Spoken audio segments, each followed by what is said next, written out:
All right, hello everyone. We're just going to wait 1 second here to start the webinar just to allow 1 moment here for any of the stragglers to start coming through. And we're just going to start here at 2:01. So bear with us here and we'll start in just a moment.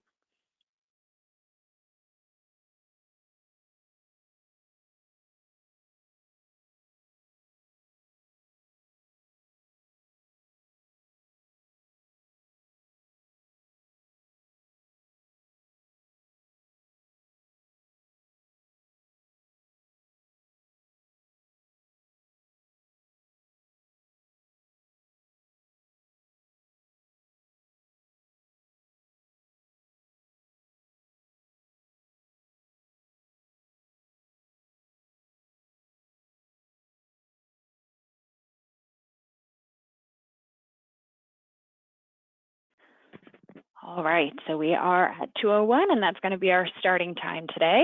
Thank you very much for joining me for the participant webinar for how to raise $1,000. My name is Beth Wadden. I'm a client experience manager here at Over the Edge. A couple of housekeeping items here before we get started. I just want to make sure that we can see my screen. So if you can, please go ahead and raise your hand now.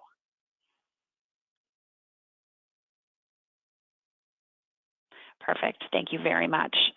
Okay, and we also have a question box available to you. We are not able to unmute anyone at this time. So if you do have a question, just make sure that you put it in the question box and I will answer them as we come through. I do try to keep this a really broad presentation for those of you who might be new to fundraising and for those of you who might already be experts. So whether or not fundraising is something that you do habitually, there is always a chance for you to learn something new here. So make sure that you stick through to the end, even if the first couple of pieces here are old news to you. The rest of the content here is going to be potentially some new information for you. I will be recording today's webinar as well, so we do use it as an internal training tool, but we do also use it for any of your fellow participants who can't make it to this webinar. So if someone you know wanted to sit in and they can't sit in today, have them go over to overtheedgeglobal.com to our chat line there between 9 a.m. and 4 p.m. Eastern, Monday to Friday, and we can get a copy of the webinar for you for today. So again, I'm going to cover a variety of topics along the way, so please feel free to ask questions as you see them. There will be an open forum at the end, but again, use that question box at will. So before we really get started here, I'm just going to mention a couple of things about myself. So as I said, I'm a client experience manager here at Over the Edge. I've been here for just over a year and a half now, and we do have a photo here of my very first rappel in Baltimore, Maryland. I have a very confident look on my face, despite the many feelings that we're going through at the time. Looking back on it now, it was an absolutely incredible experience. So for those of you who are looking forward to doing this for your first time, congratulations. You're going to have a wonderful time, learn so much about yourself, and support an amazing organization in the same breath. So we are located here at the head office for Over the Edge in Halifax, Nova Scotia, Canada. Nova Scotia is that little fish-shaped province way over on the east coast of Canada. So there we are. All right, so we're going to start by going through our agenda. So the first thing we're going to chat about today is using your current networks as a fundraising tool. I'm going to chat a bit about the OTE provided fundraising toolkit, cover some ways to think outside the box and a couple of holiday themed ideas, talking a little bit more about how we can monetize our chores to get towards our fundraising goal. Give us a couple of OT examples followed by some tried and true fundraising ideas. Then we're going to stop on impact metrics for a moment, discuss what those are and how to use them. And then the last two items here are leveraging your social media and having a little open forum for questions, concerns, or anything that you have done as a fundraising idea that maybe I haven't mentioned and has worked out really, really well for you that you'd like to share with your peers on this call today. So I do see a couple of folks still have their hands up. I thank you for raising your hand, for seeing that we could see my screen here, but you're more than welcome to take them down at this time.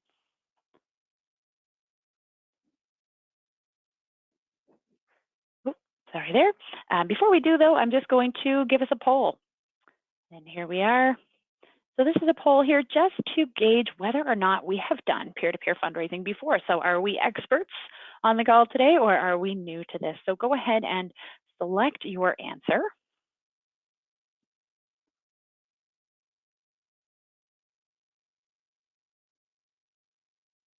Looks like we're still waiting. And there we go. All right. So fantastic to see that we have a nice clean split down the middle. So for those of you who have done peer-to-peer fundraising before, pay special attention to this webinar to see if there's anything that you've done before that we haven't mentioned, because we always like to learn from the peers who have done this before. Those of you who haven't, again, also might want to pay special attention, see what you might be able to learn about fundraising in the peer-to-peer model and get yourselves towards your fundraising goal quicker. Okay. So here we go. We'll start with using your current networks in peer-to-peer fundraising. So you'll see a bunch of bubbles up here that are probably quite familiar to you. That's because for the most part, we all have these. So in terms of networks, whether it's using Facebook, email, or even the old school Rolodex, we all have our networks and ways that we access them.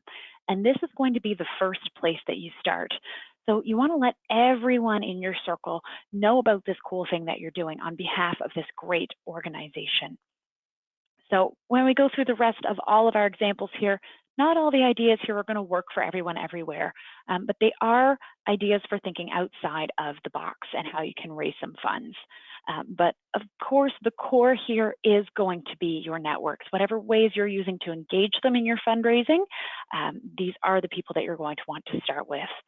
So when you originally signed up for this fundraiser, or even if you're still thinking about it, you most likely would have gotten access to a copy of the fundraising toolkit. This will come from the organization that you're supporting. If you haven't done so, if you haven't received this already, make sure that you reach out to them, as every toolkit is specific to the organization. You'll find a lot of great info in there on how to leverage your networks to best reach your fundraising goal in a quicker fashion. And we'll go over some of that document now, but we will start with another poll here just to get ourselves all on the same page. This one here is just to gauge your level of comfort in actually facilitating the fundraising. So asking people for money is at the core of this. We're still waiting for a couple of responses. And here we go. All right, so great to see that quite a few of us are comfortable. So for those of you who have put yes, this is where you should start, by just talking to those who are members of your network, just getting the word out there. Put it all over your social media. Tell everyone what you're doing. Send letters to them, texts, emails. However it is that you can get a hold of the people in your networks. And we've had a ton of people who have only put it on their social media, talked about it, sent the emails out, and they've raised their entire fundraising commitment in that way. So they haven't actually had to do any special fundraisers. They've just had to make outreach, make consistent outreach and enthusiastic outreach in order to engage the folks that they have access to. So again, just make sure that you're being consistent and you're telling everyone why you're doing this and who you're fundraising for. And the rest of this presentation here is going to focus on tips and tricks and mini fundraisers for those who maybe aren't so comfortable asking for money directly.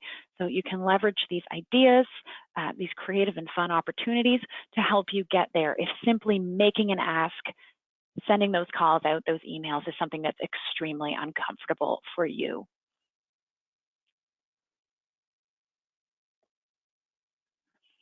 So we're going to start here with using your fundraising toolkit. So this is the document that I've just mentioned here. Again, if you don't have it, reach out, excuse me, to the nonprofit which you are supporting, and they will have a copy of that for you. So this particular example here is taken directly from the fundraising toolkit. And as you can see, it all ties back into using your networks. So the number one reason that people give is because they are asked. And you can structure that ask by starting to ask them for specific things. So instead of just asking them to donate in general, ask them for a specific amount. Also, don't forget to ask those places that you spend a lot of money at to donate. If they aren't able to donate, then maybe they can offer a service or a gift card that you can then raffle off to help reach your fundraising goal. Or you can even maybe offer to wear some of their branded swag in turn for donation. Any of these places too, they might also allow you to put up a poster talking about what you're doing. This is kind of a minimal contribution, but again, as soon as you're getting the word out there, then the chances that you're going to be receiving donations go up greatly. People donate because they are asked. Just don't be afraid, because you never know what these people can do until you ask them to help you. So a good example of a place like this is your local coffee shop, or maybe even a small grocer that you have in the area, the places that you have relationships to and they know you by name. Now here's another example directly from the fundraising toolkit, and it's a great way to get your network involved in case they don't have the capacity to contribute large numbers to your fundraising efforts. So you can cut up your fundraising contribution into smaller pieces and recognize those who give those smaller pieces as your floor or foot sponsors. Maybe even do this publicly on social media. So you can play around with this too. So say, for example, your building has lots of windows and you want to find window sponsors, or maybe it has different balconies and you can think about how you can use those. There's a lot of different ways to draw attention to your building and to the fundraising efforts. This makes it really, really engaging, as it ties the act of rappelling into the act of fundraising.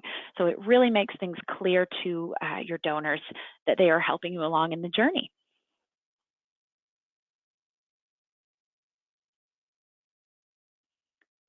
Now, Over the Edge is a great fundraiser to get creative with. Think about how many runs, walks, galas, or golf tournaments that might happen in your area. And now think about how many people are rappelling down the side of a building. Probably not so much. It's a little bit of something to get people talking. So of course, since it is so entertaining, it is a great way to talk about the organization that you're supporting. And when you're talking about that, you want to get to the core of the issue. Why is the nonprofit important to you? What is your connection to them? Now, when people ask why you're supporting the organization, it's so much easier for them to reach into their wallets and help if they really can get a good answer from you and they know what it is that you have in terms of an attachment to this event. What is your motivation for fundraising? If you can really pull at the heartstrings, then chances are you're going to be able to pull a couple more dollars out of the wallets and in towards your fundraising goal. Now, say, for example, you're raising funds for Special Olympics. You might want to host a small community sport event as a fundraiser, or maybe a beach volleyball tournament. Great way to tie the mission in to what it is that you're doing for fundraising. Again, another example here, the SPCA might want to try a dog wash or a pet pageant if you're fundraising for them. Maybe even if you're fundraising for Big Brothers, Big Sisters, think about how you can make it a family occasion, getting kids and adults to come together, much as that organization does. So think about how you can pull the mission into your fundraising activities here. Always look for unconventional donation opportunities as well. So I do have another poll for us at this time here. Just bear with me while I open that one up. There we go.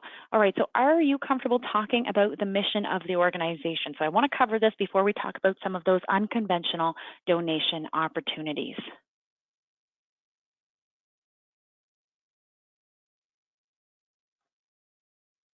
Looks like we're just missing one more here.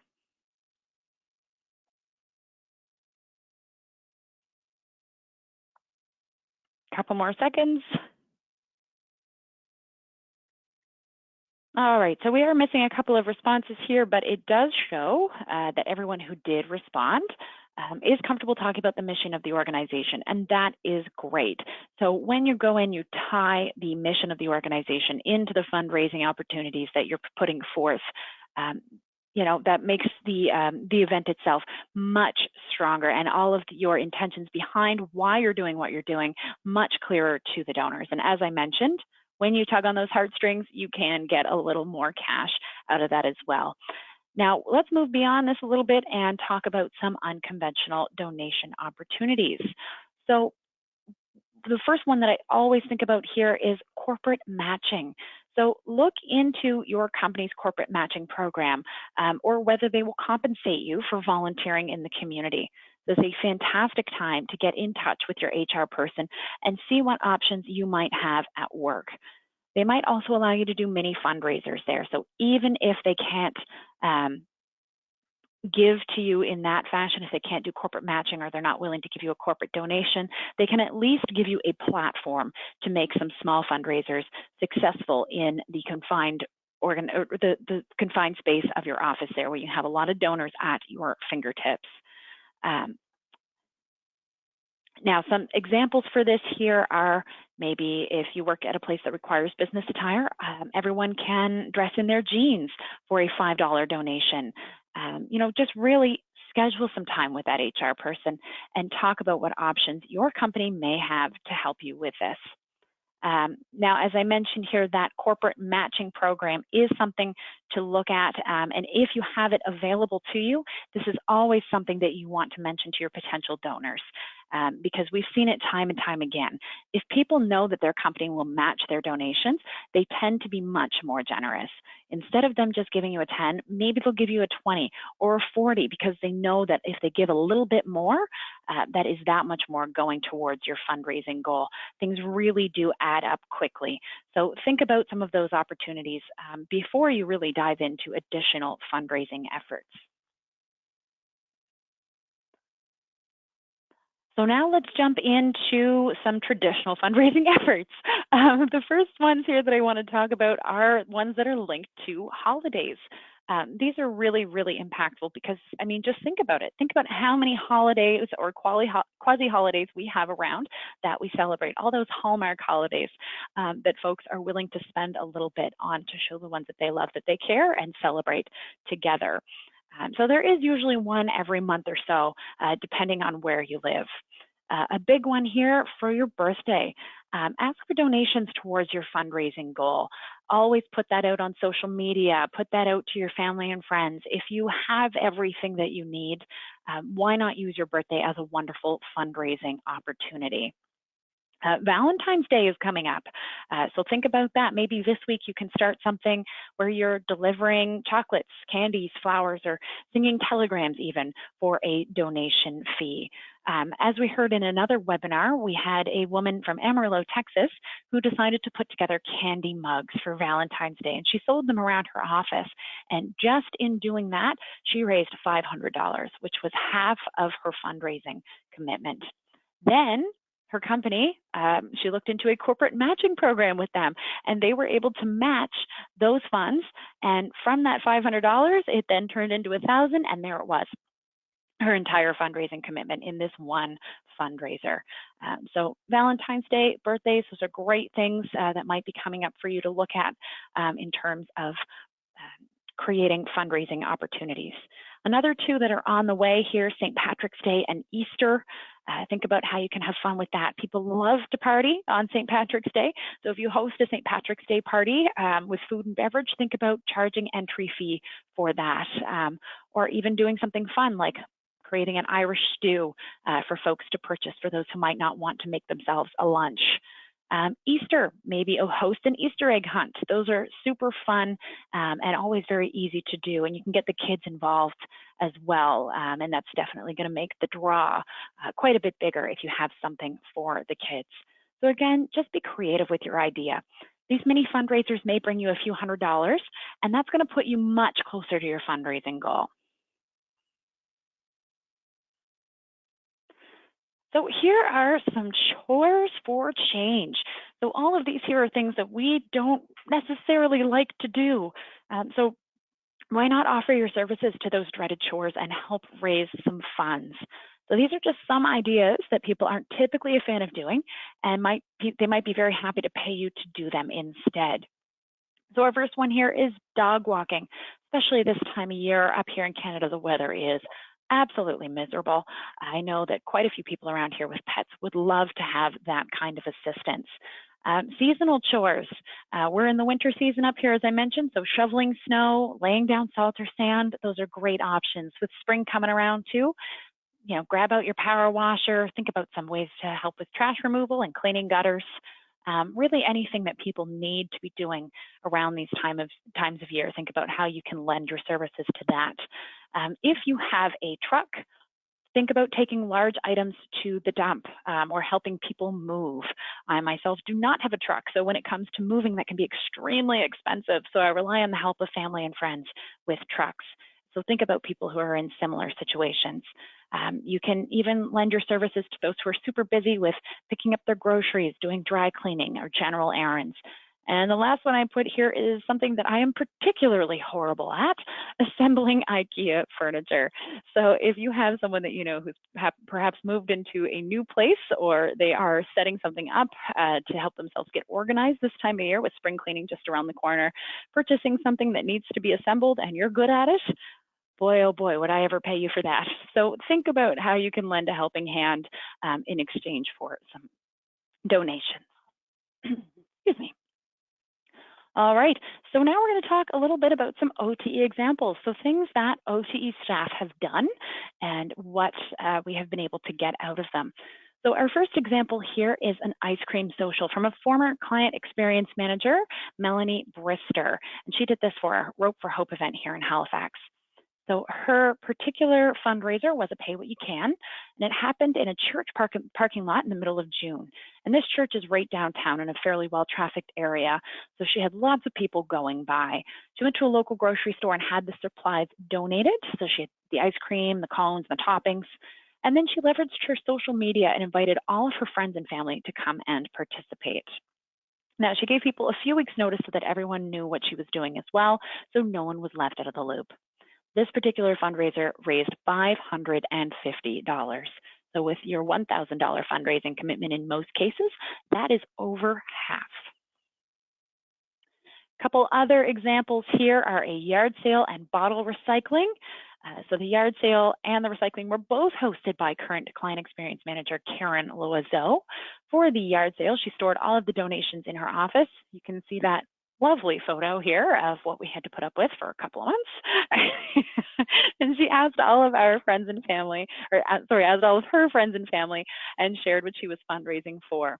It was also really helpful to give people lots of notice because it just so happened that one of Karen's family friends was moving and donated a lot of stuff. Now, we had the yard sale in the parking lot here of our office, and lots of people would drive by and see the signs since we are in a fairly well-trafficked area. If you're doing something like this, if you're hosting an event and you have the ability to put up signs beforehand, please do. Always remember the signs if you can.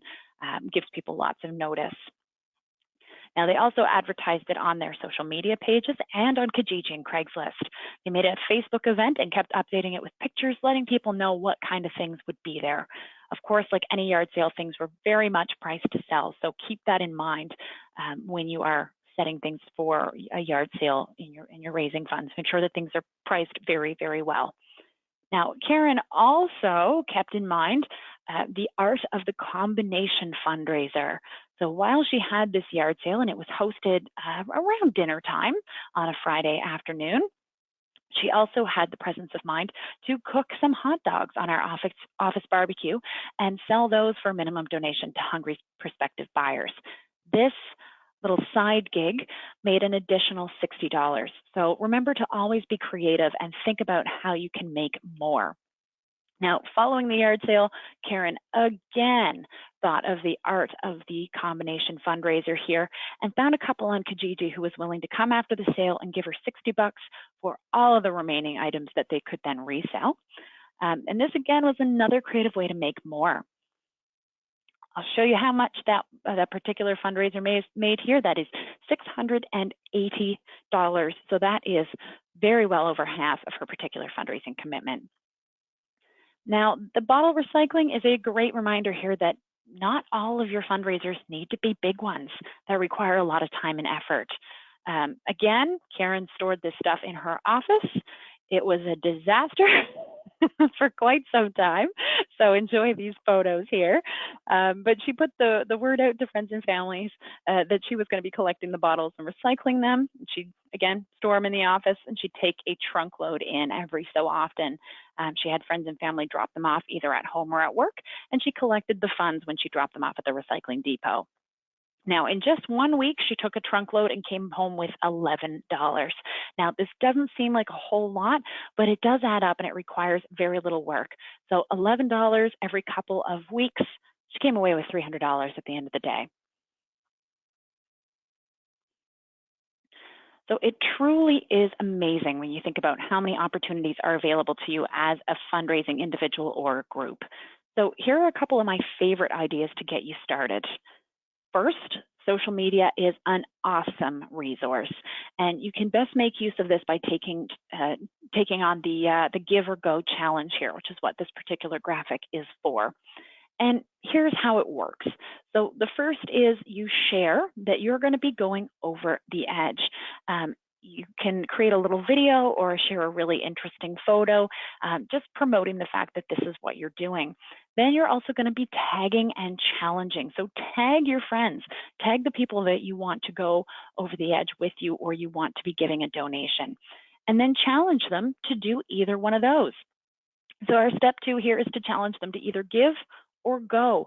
If they choose give, then they will be giving a minimum donation to your campaign. If they choose go, then they will be registering as a member of your team to go over the edge.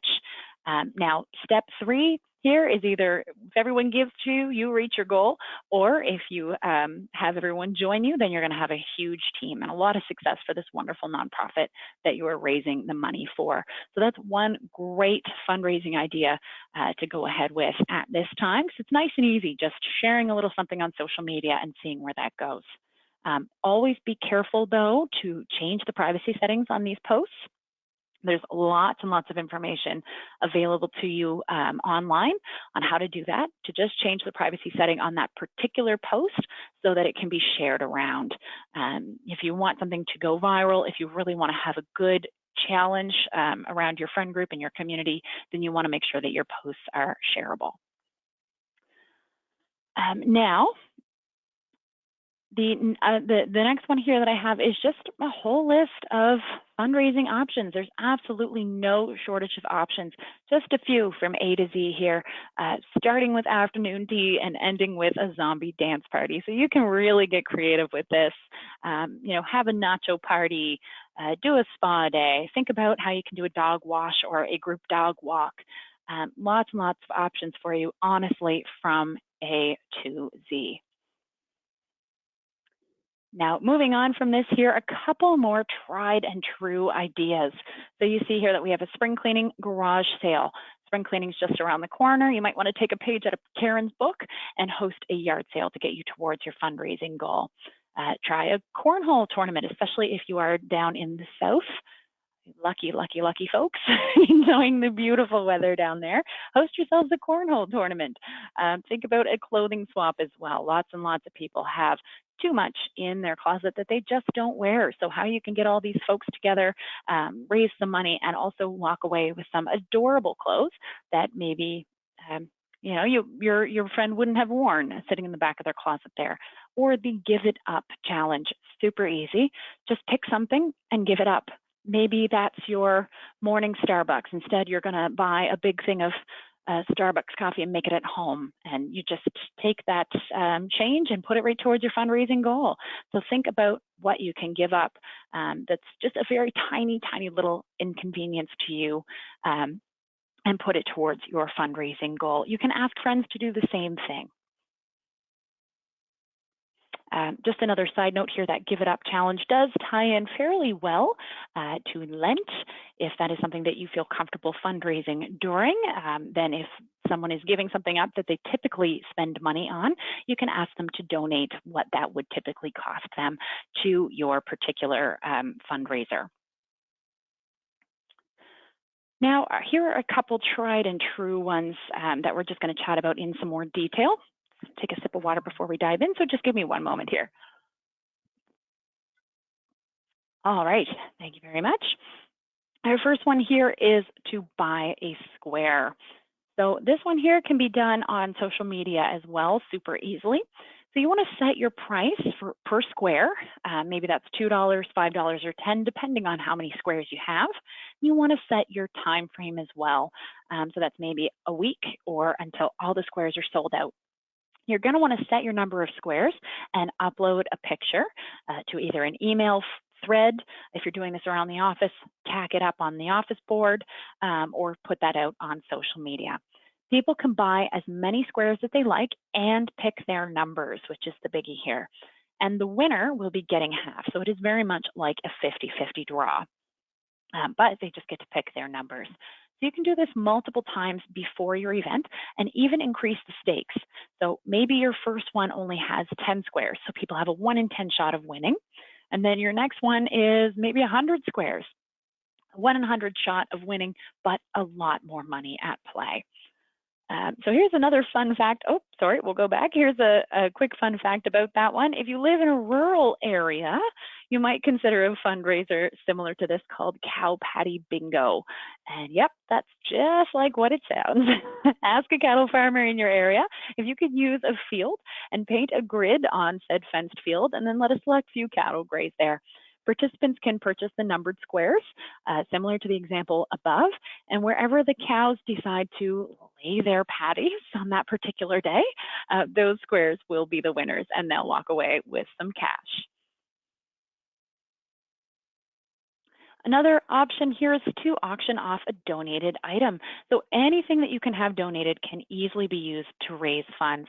So find a large ticket item or many small items, like this example here in a gift basket, and have it donated. So maybe that's last year's floor model for a mini fridge, or maybe it's promo samples that can be combined into a gift basket. Maybe that's a bunch of makeup promo samples. Just think about what it is that you can get donated easily. And then, of course, sell tickets on those items. So print a limited number of tickets and make sure that everyone knows that only 50 or 100 tickets will be sold. This will drive up demand. Excuse me. And the last one here for our tried and true ideas is Wine Survivor. So this one's particularly fun for those who really do enjoy a nice glass of wine on the weekend. So start by deciding how many tickets you'll sell. So 10, 25, 50, really up to you. And make sure that everyone knows how many tickets are available. Again, this is going to drive demand. So what you want to do with this fundraiser is charge around $20 a ticket, and have everyone that buys a ticket also provide a bottle of wine with a value of around $20 or a gift card to a liquor store with the same amount. Pick 3 draw dates. So that's usually a Monday, a Wednesday, and a Friday. And draw out a third of the tickets per date. So say, for example, you're going to sell 50 tickets, and on Monday, you draw out 17, they're out. Wednesday, draw out another 17 tickets, they're out, and the winner would be the final ticket left in the jar on Friday. Now, you can play around with this too to get a little bit more money.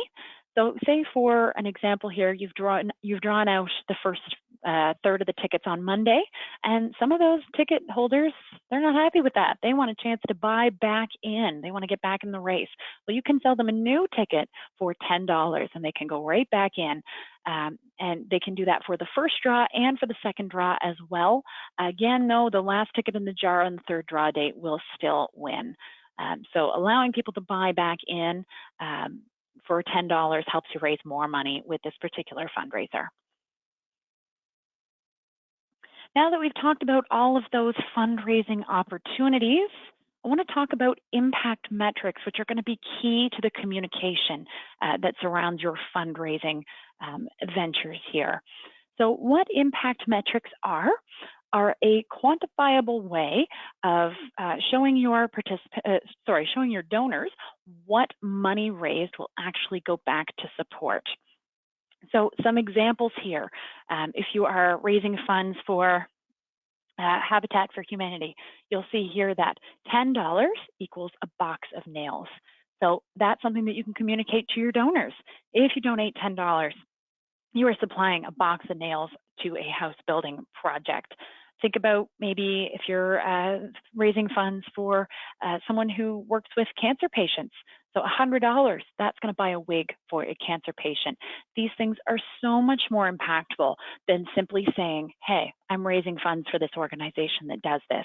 You can say, hey, your donation is going to make this real change in this real life. And it's such a heart-tuggy thing that really helps donors dig deeper into their pockets. So talk to the organization that your fundraising is supporting and see what their particular impact metrics are that you can use in the communication for your over the edge fundraising journey. Lastly, here I want to talk a little bit about leveraging your social media.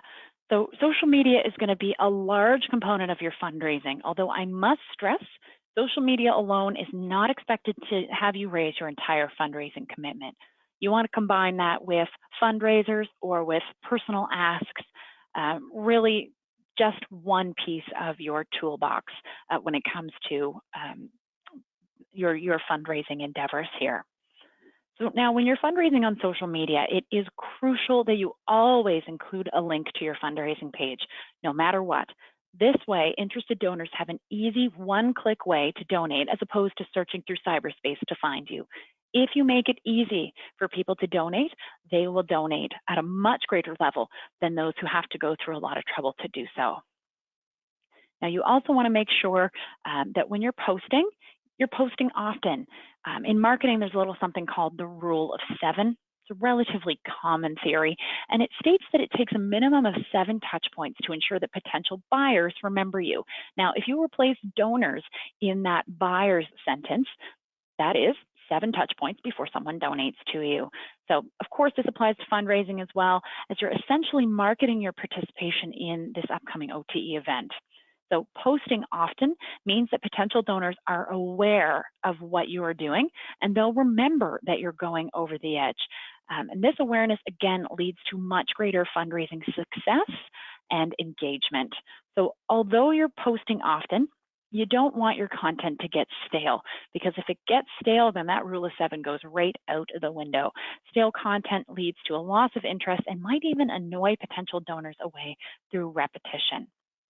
So with that said, you want to post a variety of content.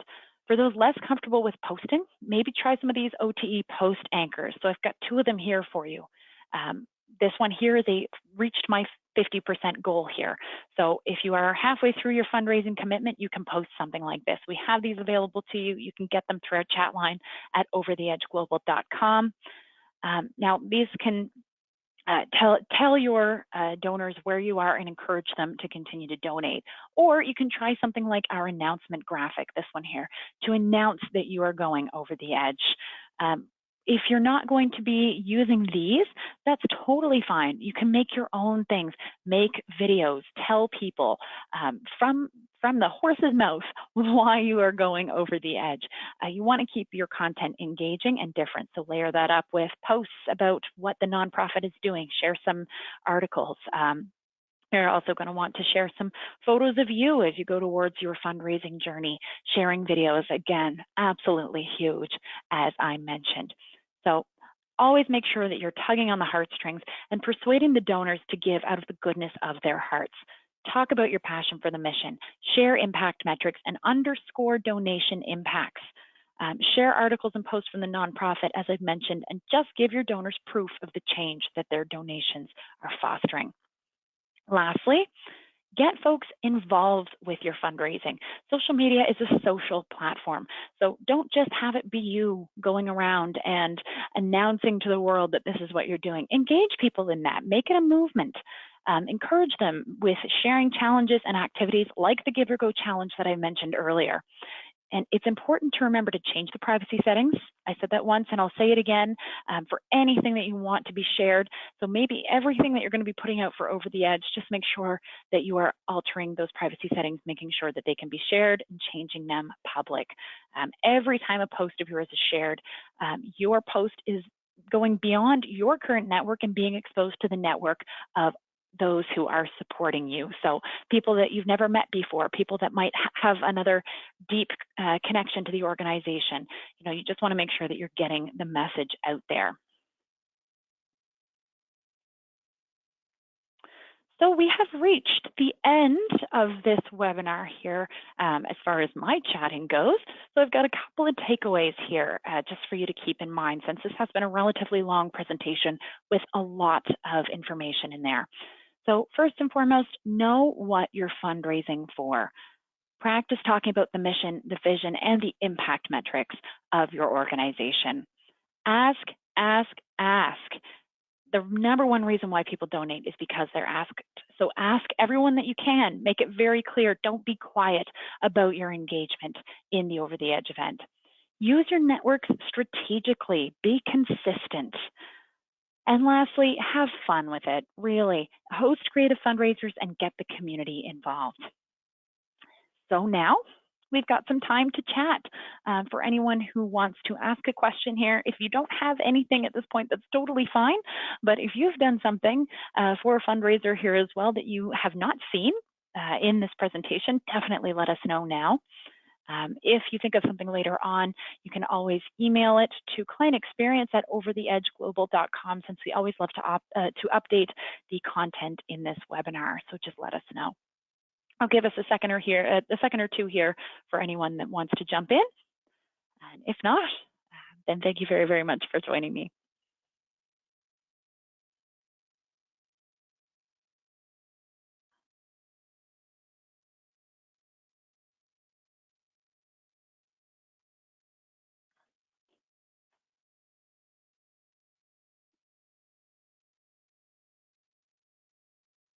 All right, I'm seeing some folks drop off now at this point, and nothing is coming through.